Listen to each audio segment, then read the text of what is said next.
we're in a time where I actually think people are wondering, do I still have these rights? The answer is yes. Mm-hmm. These statutes have not changed, and they can't be changed by a stroke of a pen. If you are someone who is thinking now is the time for me to ignore these longstanding discrimination laws, that would be a mistake.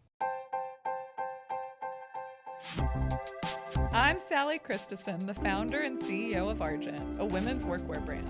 And this is Work Friends, a podcast for those who take their work, but not always themselves, seriously.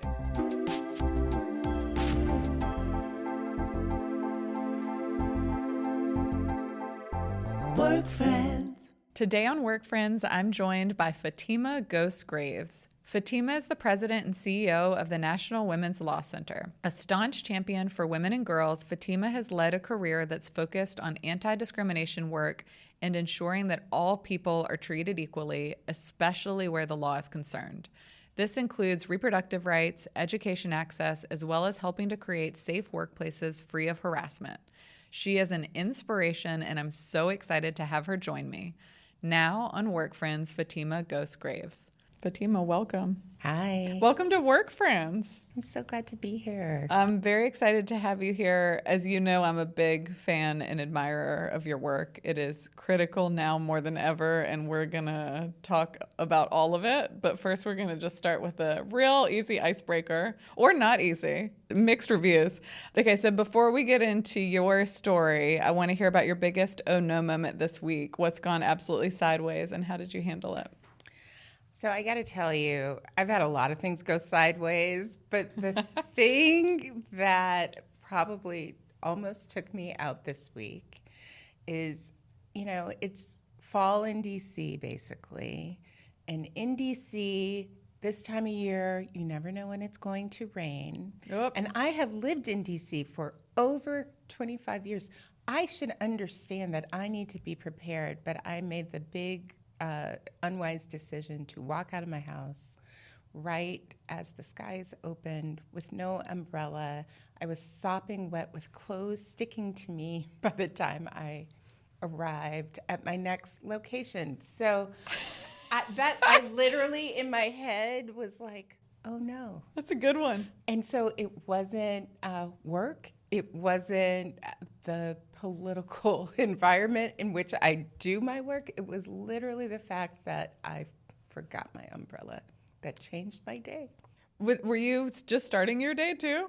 It was basically midday. Okay. And there was no changing opportunity. Oh, boy. And when I tell you I was soaking wet, as in my hair stuck to my face, my clothes, and I had to show up at my meeting like it was no big deal. I just shook it off. This is one of our best yet, I would say.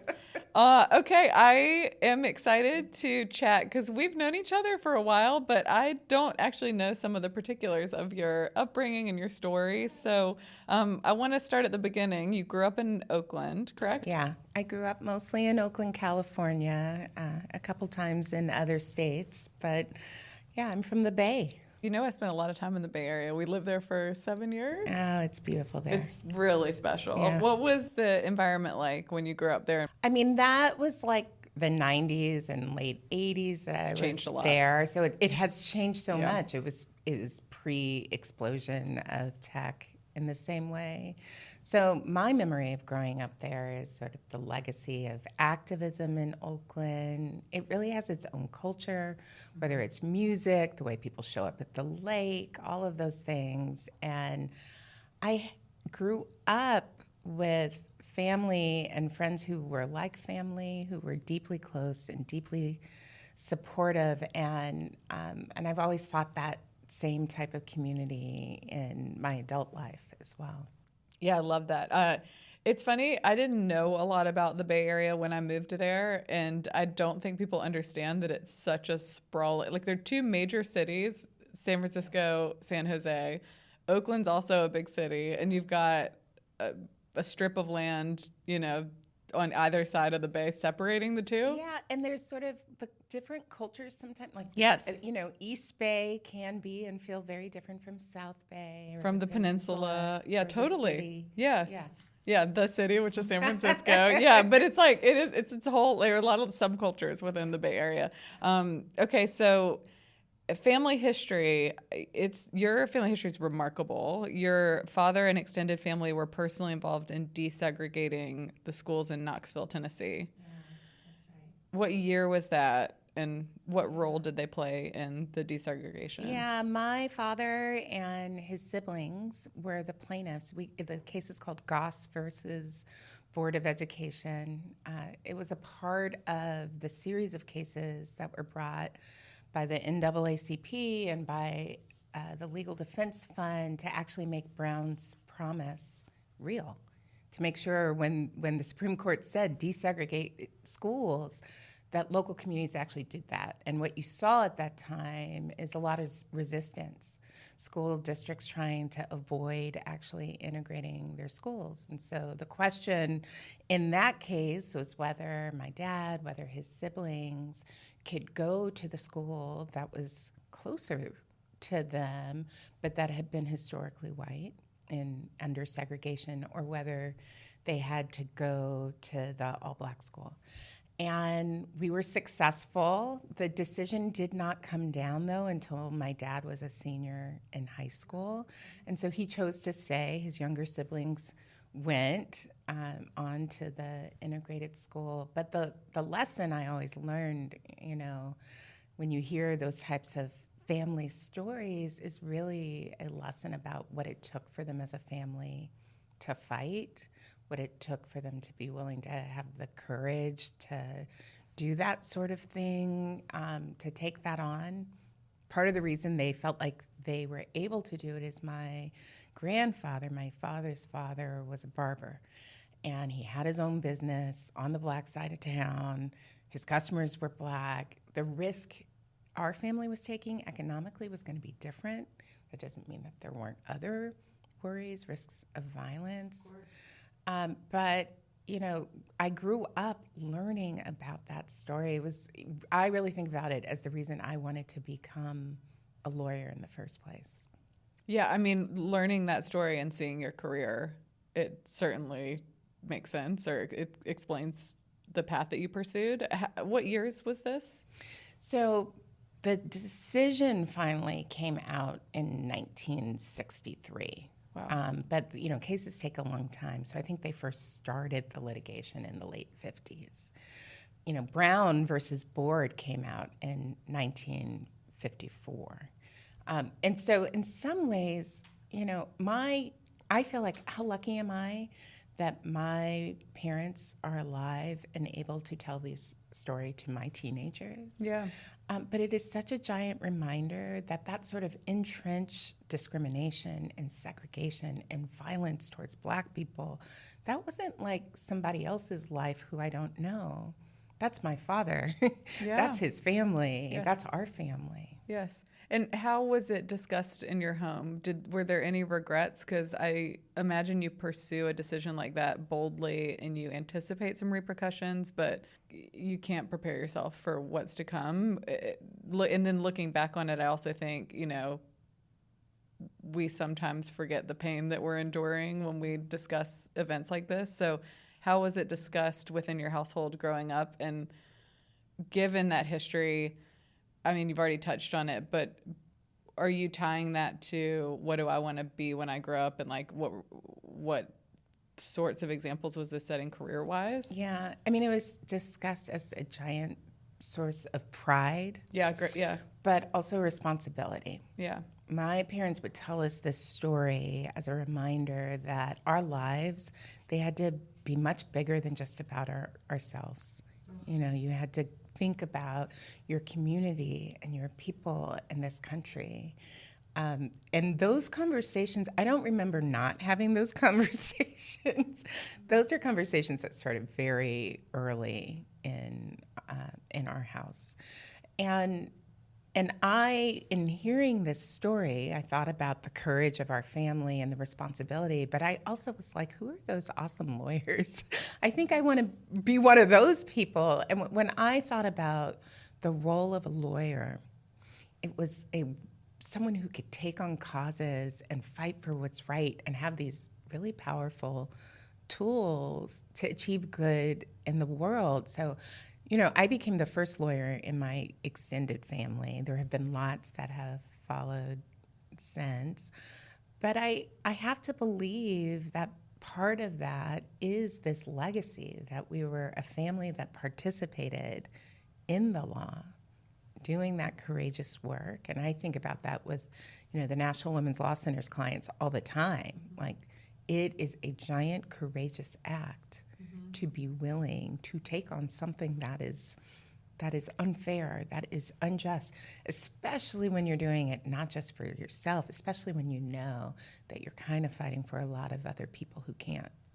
How was the story of the lawyer of your family's case told? You wouldn't have known the lawyer. Did you ever meet the lawyer? No, Okay. I didn't. But what's so funny is that was one of the first things I did when I got to law school. I looked it up. I was like, one of the first things they teach you when you are in law school is how to do legal research and how to look up cases. So that was one of the, once I understood exactly how to do that, I became, very passionate about it, looking up the line of cases, line of decisions, looking up the Legal Defense Fund and the NAACP, and really understanding how they were deploying attorneys to different parts of the South and sometimes the Midwest to really ensure that Brown's promise was real and was meaningful.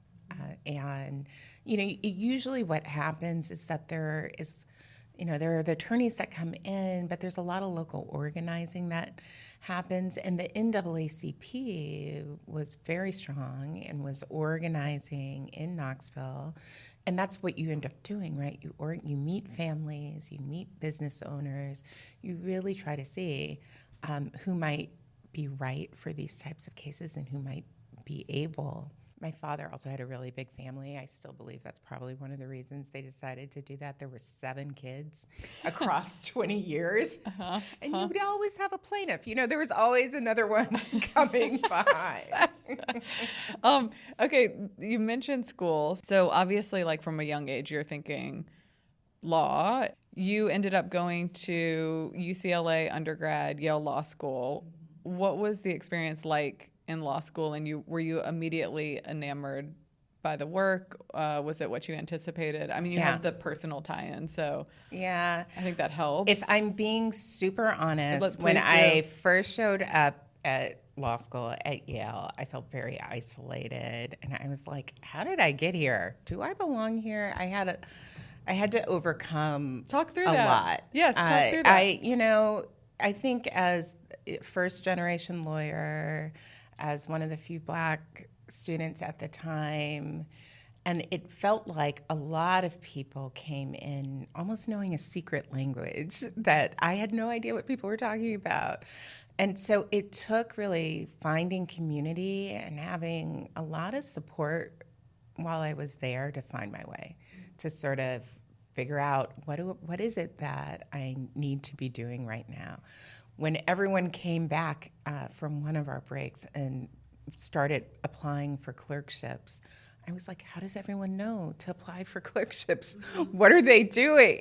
There were a bunch of things that felt like a secret language. And what I realized is if you were a second generation, third generation, had a lot of other people in your network and life to rely on to give you these answers, all of these things might seem like obvious paths. I think over time, Yale has gotten better around disclosing the secret code, making it more possible for people as they arrive. There's also the whole thing with the Socratic method that is designed to break down how you thought about things before and then help you begin to think like a lawyer. I think that's the theory behind it. I don't know. According to my book that I'm reading now, which is about Yale Law School, it's no grades. It's all about Socratic method. It's a very specific way of teaching. It differs from most. It's an excellent law school. It is an excellent law school. And I actually think the way they handle grades was very freeing, right? In some ways, because, you show up, you just are there to really figure out how to learn and how to become a lawyer. And that there still is competition though. And so then you're like, what are you really competing around? And how do people stand out? And you see that sort of subtle competition that happens right away too. What was the unlock for you? Like what helped? Because it sounds almost like the substance, like the material and the coursework is not the challenging part, the passion. Well, at first it is, I think maybe almost for everyone. It's just that some people are really good at putting on a performance. And that's Sure. what it takes a minute to realize, right? That other people are also going through a challenge, but they're putting on a performance as if they're not. And so at some point during my first year, I realized that, and I got out of my head, and I got out of my own way, and I just decided that while I was here, I was going to use the resources that they had, and I was clear why I was in law school. I was like, I want to do the work of justice. I want to figure out what that looks like. And every chance I had, I took that. I took the chance to do internships and learn from professors who were sort of leaders in the thinking and scholarship around gender and racial justice. I had a chance to do work for organizations like the Legal Defense Fund and the Lawyers Committee.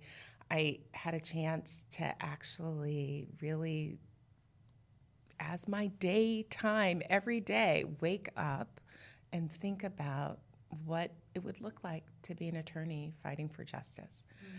And so once I got out of my head and got over the giant imposter syndrome, and I like to name that on purpose because I think a lot of people think that it's only them. And I just think it's a lot of us. And once you realize that, it's a little bit less scary. I had a similar experience, probably every classroom that I stepped into, but I got my MBA, and I remember day one thinking, wow, everyone's so much more accomplished and equipped, and fast forward a few months, and you're like, oh, no. We exist in a patriarchy. You are in a very privileged institution that's like a lot of legacy classmates, probably a lot of straight white men who just grew up differently, and there's that informal code. But they also I think there's a difference between men and women too. 100%. There's this book called Becoming Gentlemen that Lonnie Guinier wrote many, many years ago about the experience of women as first-year law students. And there's all this research. They're less likely to raise their hand affirmatively, more likely to be intimidated by the whole Socratic method. And so what would it look like if when people arrived at law school, they really understood it's all a performance? Mm-hmm. Yes. People are learning the same thing you're learning at the same time. Yes. They may act like they have it figured out. They don't have it figured out. Also, so much of continuing education is about the value that your classmates are bringing. I can't imagine the value and your perspective, given your family history, the fact that there's a very public, successful case. You're Goss versus Board of Education. That is so valuable in a classroom setting like this. Were you sharing your personal history at all, or did you get the opportunity? I don't know how much I did. That's such a good question. I probably didn't right away, but I do think your point about your classmates, your peers, how much I learned from them over time, so many of whom are doing amazing things in the world. I had a very good, strong, interesting class, and many of us, have stayed in touch, but many people are doing really amazing work around this country right now, work that is really important as we're seeing so many shifts around our democracy, so many needs to protect workers, immigrants. It's a good class. Yeah, I feel that the work that you're doing and that lawyers are doing around the country, it's never been more urgent and important. Nice segue into from the start of your law career there, you've had a focus on anti-discrimination initiatives. What was the landscape of this work at the time you're graduating and entering the workforce? Yeah, I started out doing typical stuff like clerking, and I was at a law firm for a few years. But I joined the National Women's Law Center very early in my career. And while I was there, you know, my understanding is that we were fighting to continue to make progress on this sort of slow charge of equality and justice. You know, we were able to pass laws. I was part of the team that did things like pass the Lilly Ledbetter Fair Pay Act. You know, we got to work on the Affordable Care Act's non-discrimination.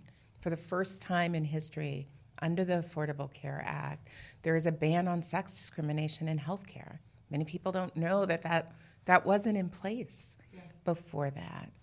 You know, we got the Women's Health Amendment so that women were able to have contraception covered. You know, we were able to do really big deal things in ways that sometimes felt slow and prodding. Sometimes you would lose and feel setbacks. But I really believed in sort of the arc of progress, bending towards justice, you know, the Martin Luther King line. I believed that this country would continue to slowly evolve, and that there was something about this project of like perfecting our democracy, that we would get there at some point, slowly, too slowly, but that we would get there. And even as we saw backlash to progress, I was like, backlash is a sign you're doing something right. Keep going. And that was our charge. And so these last decades, if I was drawing it on a map, I would have drawn this arc that, you might have some ups and downs, but I could see continuous progress. I could look at what my life and what experiences we have in this country today and contrast them 50 years ago and say there's no way we can't say we're not making progress on a whole bunch of measures. And so that's, I would say, especially at the start of my career and maybe even to recently, that's probably how I saw things. And then recently? Listen, we're not just in a backlash. It's not just a blip, right? We're not just in a backlash. We are in the fiercest attack on our fundamental freedoms that we have seen. Mm-hmm. And so we went, and it's almost like mind-blowing. I keep thinking like the whiplash that we have had, where it was a year ago, we were having a range of conversations around what level of investment was right and appropriate to ensure there was care infrastructure so that women in this country could work with equity and dignity, and that kids and elders and those who are disabled can be cared for safely. And everyone was sort of in agreement. You had the business community sort of saying, solve this problem. You had longtime advocates for workers saying, solve this problem. Women's rights organizations were like, thank goodness, invest in care. A couple months ago, the White House put out an agenda that was basically the opposite. It was a whole agenda around how can we get people to stay at home. They invited people from what's called the pronatalist movement into the White House to come up with ideas like, maybe giving women medals for all the kids that they're having, rather than doing things like investing in childcare or paid leave. You have sort of casual musing around, well, why do women who want to work outside of the work out of the house have to work? I mean, we're back to asking some fundamental threshold questions. And so to whiplash back, that's not just a small and subtle backlash. We're facing, with the weight of government, a really serious effort to undermine our fundamental rights and freedoms. Yeah, and I wasn't around during this time, but Can you compare it to McCarthyism? And like, is it something we recover from? Is it time will tell? Well, I think everything we do right now matters. And I think the McCarthy period is one of the important analogies, in part because of the level of fear and efforts to stop any dissent, right? That we're seeing right now. People who object to the administration's policies are declared enemies. The language and rhetoric is not just sort of typical rhetoric. And a lot of employers we have seen responding in kind, having so much fear that they believe that the only thing to do is to fire people in their ranks who seem like they're dissenting. The way law firms caved and paid money, the way media companies paid money, all of those are modern day versions of the efforts to quell any dissent, right? So what does it look like if you as a lawyer understand that your role is to show up for people and to show up for the rule of law? And I think lawyers are going to play such an important role right now. And they have a lot of the training and the qualities. This is like my pitch for all the lawyers, even those who feel scared. They have the training and the qualities. They have the training to pay attention to details, so you notice the thing that happens that is subtle and not so subtle. They also have the fidelity to the rule of law. You have taken an oath, right? We just had Constitution Day. Some people use that as their time to remind themselves that oath is not to an individual, right? We take a very serious oath as a profession. We have fidelity to the rule of law. It is the Constitution that is a guide. And so to ground ourselves in that anchor. But the other thing is, in general, lawyers' brands are to fight, right? To fight against injustice. You would be not that great of a lawyer if your brand was to cave. And so my pitch is for any lawyer in this time, your brand is not the brand to cave. What client wants the lawyer who's afraid and ready to cave? We want the fighters. Mm-hmm. And so I think if we go back to our roots, we can fight that fighting spirit even when it's hard. And so lawyers are not always the heroes of the story. There are lots of examples where when you talk about a lawyer, people will give you an example of a lawyer they don't like. Here's your chance to be the hero of your story. Yeah, I think what's so fascinating is there are just some things that we all agree on, and the divisiveness and the intentionally divisive rhetoric, it's so unproductive. I mean, here's what I would say is the problem's not the people. And whenever you test and poll on a whole suite of issues, there's actually wide agreement. The problem is the way our politics is working, and this time right now where there is so much fear and retribution, and a lot of people feel like they have to take a step back. But when I think about some things that have been broken and the opportunities on the other side, and is, when I think about our civil rights infrastructure that matched those laws that were passed, over 50, 60 years ago, we had a series of laws that were passed that basically said you can't discriminate at work or in housing or in schools, really important foundational laws. In many ways, they have been flipped on their heads, but also the actual people in government who do that work, those agencies have been hollowed out. Many of them have been fired with the layoffs that happened in the federal sector this year. Yeah.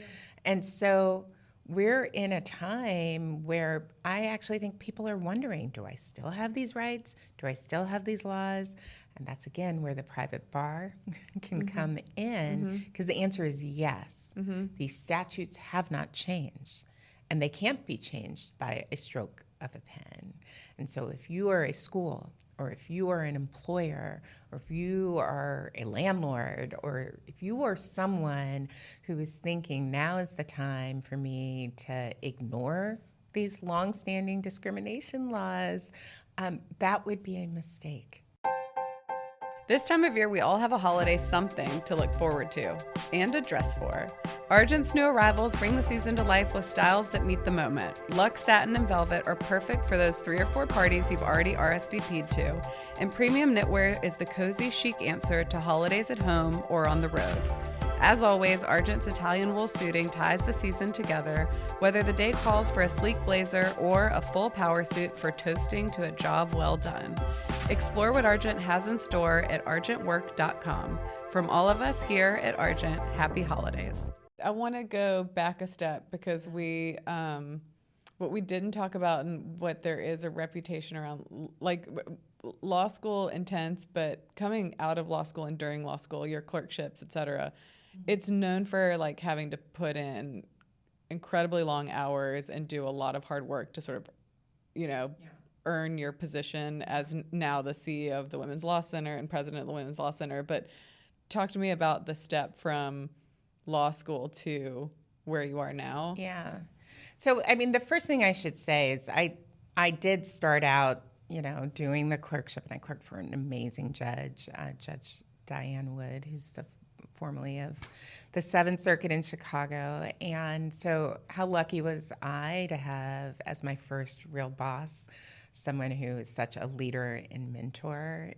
She worked constantly, but she also reminded us about things like your family and how important her own family was to her and the care for her team. And I've taken a lot of those qualities that I first learned from her many years ago. And then, what I would say is I did time at a law firm where, your time really is determined by your clients.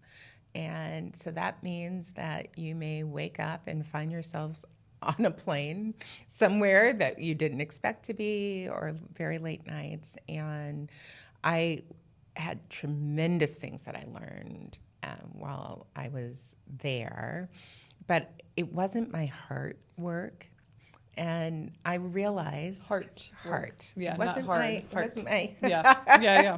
my heart work. And I realized if I was going to put in hours like that, and if I was going to work as intensely, I wanted to be the type of work that moved my heart, which is how when a job opened at the National Women's Law Center, I applied. Well, I want to get into your work there, but before we do, can you just tell us why the NWLC exists and what it's been focused on doing since its start in 1972? Yeah, so we were founded in 1972, and actually our founding story is we were a project initially of another organization, and the secretaries at the time got together, and they were all women, and they made demands. And their demands included, 1, that they hire a woman attorney, 2, that they work on women's rights. This is 1972. Justice Ruth Bader Ginsburg had just started at the ACLU. They wanted someone working on this work. And then the last thing is they did demand to no longer make coffee. They got their demands, and that's how the National Women's Law Center started with Marcia Greenberger, who was one of the co-founders. Her first task was to figure out if there was enough to do on women's rights. So it turns out there is. And when I tell new attorneys and new folks who join the National Women's Law Center that story, they are stunned because they feel overwhelmed with their project and lines of work. For sure, but that foundational history of our task and our mandate is gender justice. Fast forward 50 plus years later. I remember starting Argent in 2015. It was the height of the conversation around 10 years. Yeah, it's been 10 years. Wild. But when I started, I remember having conversations just informally and sharing my vision for Argent, which is so much about gender equity. And how many people said, but we've solved that. Like, we're about to have our first female president. What are you talking about? Yeah, it's so funny because, of course, had there been a first female president in 2016 or in 2024, Our lives would look different. Yes, they our would. lives would look different, but we still would Have be work to do. dealing with discrimination. And but our work takes us across the lives of women and girls. We work on health and reproductive freedom that has been under such assault.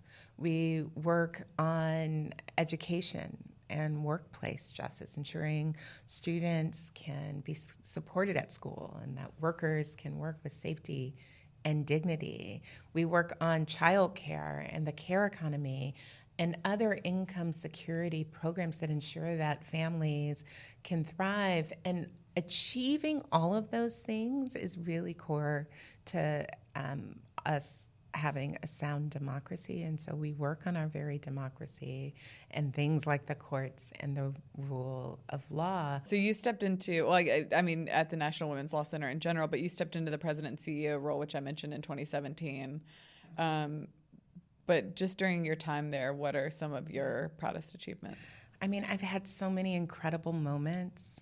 I started, as you said, in 2017 as the president, just a couple months before Me Too went viral.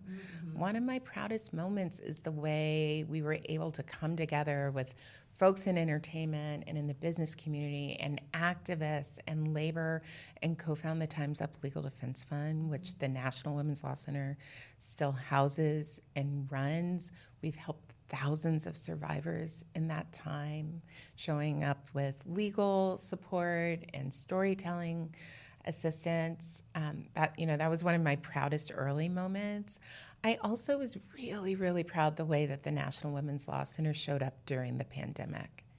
We knew that women were leaving the workforce in droves, and that care was essentially the reason why. And we were able to secure a historic investment in childcare to stabilize the childcare sector. And we were able to put the care economy on the map alongside our partners and leaders in Congress so that people were actually talking about a system that had long been broken. I will forever be proud of that work. And this year, my team, against so many different odds, has shown up again and again. We have filed lawsuits representing domestic violence and sexual violence coalitions who had their federal funding pulled in the name of DEI. We have represented the Chicago Women in Trades, which is a longtime partner of the National Women's Law Center. They provide job training to people in manufacturing and in construction. They had their grants cut because of the administration's executive order. We've sued the Equal Employment Opportunity Commission for failing to continue to do their work of investigating charges against people who are transgender. All of that is work that I think my team would rather be building forward to the future rather than defending some baseline freedoms, but they are showing up again and again and again, and I have so much pride for their work. Did you, in accepting your current position, one, how did it come about, but did you hesitate at all? Because I imagine in your role, you're spending more time being public facing and taken out of the day-to-day work that I know that you love doing. Yeah. So was that a consideration at all? Of course. At the time I was, in some ways I was like, I kind of have my favorite job because I was leading our program team and you're able to get in the weeds, and I'm someone who, I can get in the weeds. Like, that is fun. And so that part was hard. I also had, my kids were young at the time, and so I thought about, like, what is this going to mean for me being on the road? What is this going to mean for my time with them? I was really, really lucky in our co-presidents to have such strong mentorship and friendship, and examples of what it could look like to lead an organization, to continue to be a guide for the direction of the organization and hire amazing people to be on the ground executing the work. So there are some days where I'm like, I want to be the one writing this brief, but I'm doing the work I need to be doing now. I would say that you are at the heart of a lot of activism, and you're called to testify in front of Congress and put in really high stress situations. Can you speak to those moments and what your frame of mind is and how you prepare to walk into what's likely going to be, an intense, conversation? And yeah, it is intense. And I will just say Congress right now, it's even more intense. Yeah, for sure. I mean, some of the things that happen in hearings are completely ridiculous. And so I think about what it was like, a decade ago versus now. I think when people come in to testify before Congress now, and sometimes they should just expect that there's going to be a level of abuse, a level of name calling. I've had members of Congress call me names. It's really, it's unbecoming, right, of them. But I think my task is to ground myself in facts, in law. I am someone who is never, if I'm called before Congress, I take that as a serious responsibility. I am there to give facts.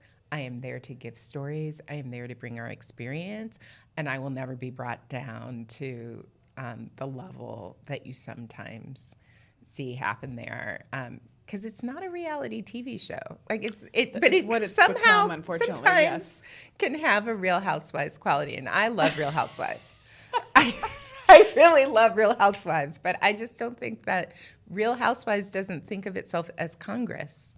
There's a time and a place, and unfortunately, we're in an attention economy where I think everyone's looking for that sound bite. Yes. And we've really become disconnected from our humanity in a lot of ways and our morality. I think that can happen, but one of the things that has been such a bright spot is seeing some of seeing some of the new members of Congress who've come in the last couple of years, like Congresswoman Latifah Simons, who is in California. Oakland. Mm-hmm. And I have to say, her perspective and voice as someone, she was a young mother, she has a disability, she is someone who has spent her career working with young women who are trafficked. So watching her in this Epstein ridiculousness be a leading voice for survivors in this time, I'm like, thank goodness that Congresswoman Simons is in Congress, that we have her voice, that we have folks like Congresswoman Ayanna Pressley there to provide that guidance and leadership, that we have, whether it is Representative Jasmine Crockett or AOC or folks like Sarah Jacobs who's out there talking about childcare. These women are incredible. They are smart. They are clear. And they do it in what, to me, at least from the outside, sometimes looks like a hostile work environment. When I'm like, why are people shouting at each other? You're at work. Mm-hmm. But it is an interesting time. And when I see their leadership, it gives me a lot of hope. Yeah, I agree. Fan of all of them. I do think, again, it's why, though, like a diverse set of voices and perspectives and experiences is so critical in every aspect of our lives, every industry, all forms of government. Like, we need those different points of view to shape the best outcome. One last question I want to ask, and then want to close out by asking some advice. But I want to talk about something that you've touched on a little bit, but you are obviously an advocate for women and girls and have dedicated your career to being one of the leading voices in gender advocacy. One of the specific areas of your work is around women's sports. When did that focus begin? And what do you think most people would benefit from understanding about advocating for all women having access to sports? Yeah, I think so. My father was an athlete and a football player and former athletic director of a college. And so I actually grew up in a sports house, in a sports culture with a lot of athletes. I don't think I thought that this would be a part of my career. But the thing is, Title IX, the law that bans sex discrimination in education, which has made like giant differences in terms of opportunity for women in this country. The thing it's probably most known for is sports. And in part because this country and our culture, we love sports. And so people may not always tell the story of what it's meant for like women scientists, for example, what Title IX has meant there. But the thing that they can see is the opportunity advancement for women athletes, the door that opened. And so the National Women's Law Center has always worked on that work. We primarily focus on K-12 and ensuring that girls have a chance to play. That if schools are cutting budget, they don't just say, well, let's just scrap the girls' program because we assume that they don't like sports. So we advocate for fair time to play, for equal resources. One of my first cases when I was at the National Women's Law Center was a case where the softball teams and the baseball teams had very different experiences. The girls on the softball team, they used to have to run and then remember to stop short so they didn't fall off a cliff on their field. They used to have to jump over huge holes in the outfield. The boys on the baseball team, it was like minor league. They had like electric scoreboards and real dugouts. And so the school system had just decided that the girls didn't matter. So we would bring cases like that. And one of the big debates right now around athletes and Title IX has been around transgender inclusion. And early on, the National Women's Law Center understood that this was our fight. And that's for a couple of reasons that I really think are important. One, we fight for and support all women and girls, and so that would be reason enough. But more importantly, we recognized early on that there was an effort to scapegoat trans individuals, not because there was any interest in helping women athletes. There wasn't this broader agenda around getting more scholarships or a broader agenda around having equal facilities, really supporting equal pay in sports. That's not where they were going. They were doing it to demonize and distract with the hope that you wouldn't notice that they were doing nothing on women's rights and if you could blame trans people. So we understood the strategy and sort of said, we're not going to allow hate in our name. And we've seen a lot of hate and fury. I mean, if we were in a situation where there was like a reasonable set of people who cared about all young people who just want to play sports, I could see school districts around the country having conversations around like, what does it look like to have fair competition? That's not what's happening here.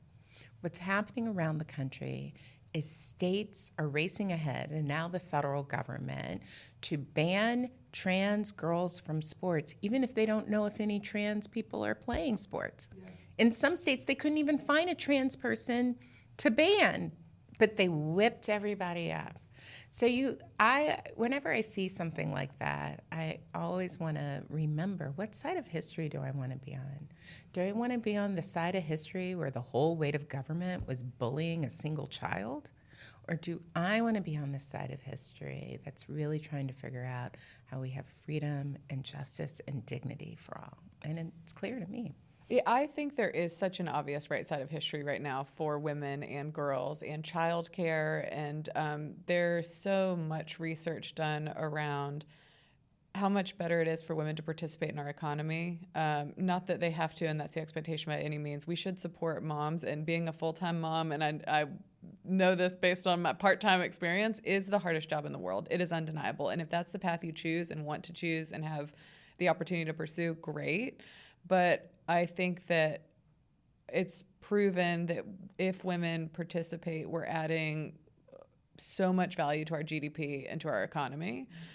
And our generation is participating differently than our parents' generation did. I grew up with a lot of friends, myself included, who had stay-at-home moms. that's not the reality for my group of friends. A lot of us are participating in the workforce because we're just not able to do that based on where we are as a country.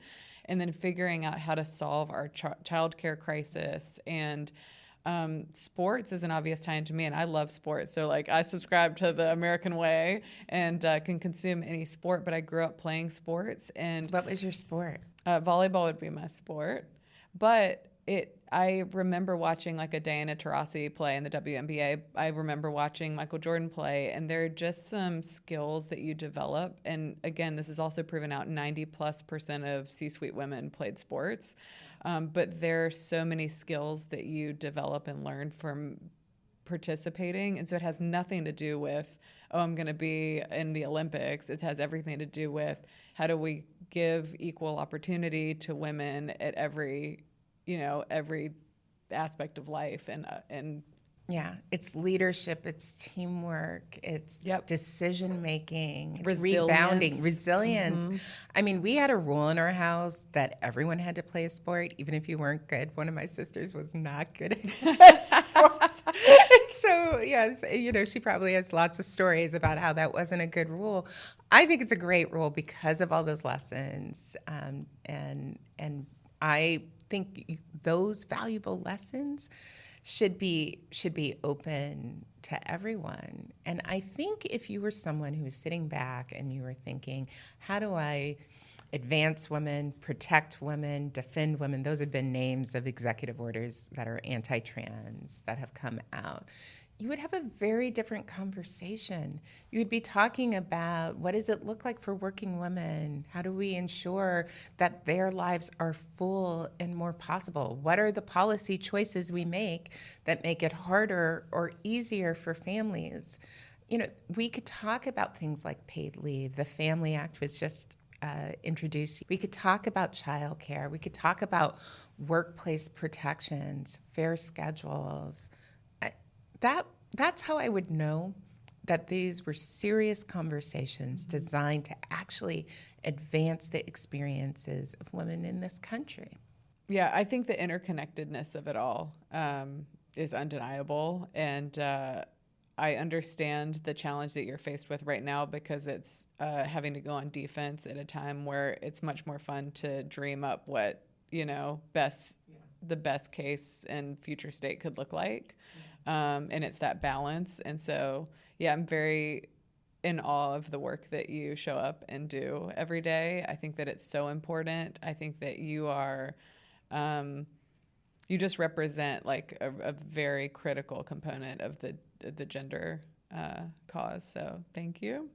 I want to close this out by asking some advice. What advice would you give to prospective lawyers today? And is there anything unique that they need to know that maybe your generation of law school students wasn't thinking about? My advice would be to take the job that makes you happy. There's one path that'll probably 70% of your class will take, and maybe that's your path too. But take the job that makes you happy. I lied. I have more questions. Just a few more questions on advice, and then we're going to play our game. Do you have any advice for people who, seeing the state of our country, may feel discouraged? Yeah, get involved. If you are feeling discouraged and frustrated and hopeless, it may be that you need to get more involved. Don't go under the covers. Lean in. Join an organization. Donate. Get involved. I think that's where it breaks down is what's the action, and even using your voice, that's an action. It's absolutely an action. People are more likely to listen to someone who they know. So you can start by organizing your 3 friends who are not involved. You don't have to start by thinking about what is the 1,000 person effort I'm going to engage in. Who are your 3? Where are you taking them? Yeah, I love that because I do hear that so much from our community is like, what do I do? What do we do? I'm so helpless. And for me, it's pick your cause, which is women. Like that is my cause. I have a friend who's chosen climate. Like I have friends who have chosen different causes. And then it's also a reminder of like, make sure that you post in these moments that are not normal. Remind people that this is not a normal time. Yes. And that there are so many of us. And then lastly, what would you tell young girls today those who worry that their rights could continue to be stripped away, and how would you remind them of their power? So I understand that worry. And I think it is totally unfair that people are coming up in a time where their grandmothers may have had more rights. And rights are always worth fighting for it. And it's your generation that is going to be the leaders of how we get out of this. So don't lean back. Join in. And there will be a different side. I know it is hard to see. But we need you in this fight. Now we're going to shift gears and play a quick game of Would You Rather. You ready? Okay. She's nervous. Okay. Would you rather start work at the crack of dawn or burn the midnight oil? Oh, midnight oil, 100%. Oh, okay. I hate mornings. I live for mornings. Would you rather go back to school to learn a new skill or teach what you know to a class of newcomers? Oh, I would go back to school. Yeah. Something very new. I want to go to your class. So, would you rather have a desk next to a loud chewer or a desk next to a loud talker? Oh, God. You know what? Early in my career, I was next to a loud chewer that had a smelly lunch. So this is a very, I say talker, earplugs. Would you rather write a great piece of feedback or receive a great piece of feedback? Oh, I'd want to receive a great piece of feedback. Would you rather only answer emails with emojis or only answer calls on FaceTime? Oh, God. I hate emojis. A true lawyer. Can't we get specific? I guess we're going FaceTime. Would you rather accidentally leave your mic unmuted or your camera on? Oh, camera on. Definitely. Yeah. Would you rather start a career in law in the 90s or in the present day? Ooh, I would say the present day because we need you, but it is hard. It's hard out there. They're going to have a clear-eyed view of the law that I did not have coming through. Before we go, can you quickly share how listeners can support your work? Oh, I hope people will find us at the National Women's Law Center website. You can take action with us there. nwlc.org. But we're also all the places. We're on Instagram and TikTok, and we're still on Facebook because we are a multi-generational support group. Blue Sky, all the places, Threads, you can find us there. And you can also follow me too. She's a good follow too, can confirm. Thank you for being here. Thanks for all the work you're doing. I love this podcast. Thanks for listening to Work Friends, a podcast from Argent. Listen and follow on all podcast platforms. Subscribe to the Argent YouTube channel for more clips and bonus content. And follow us on Instagram at Argent for all the latest. And before you go, don't forget to give us a 5-star rating and leave a comment. It means so much to us. I'm Sally Christensen, and we'll see you next time. Work Friends. Work Friends is produced by Gina Marinelli with editing by Ryan Woldoff. Our theme music is by Karina De Piano and Melanie Naima. This episode was recorded at Podstream Studios in New York, New York.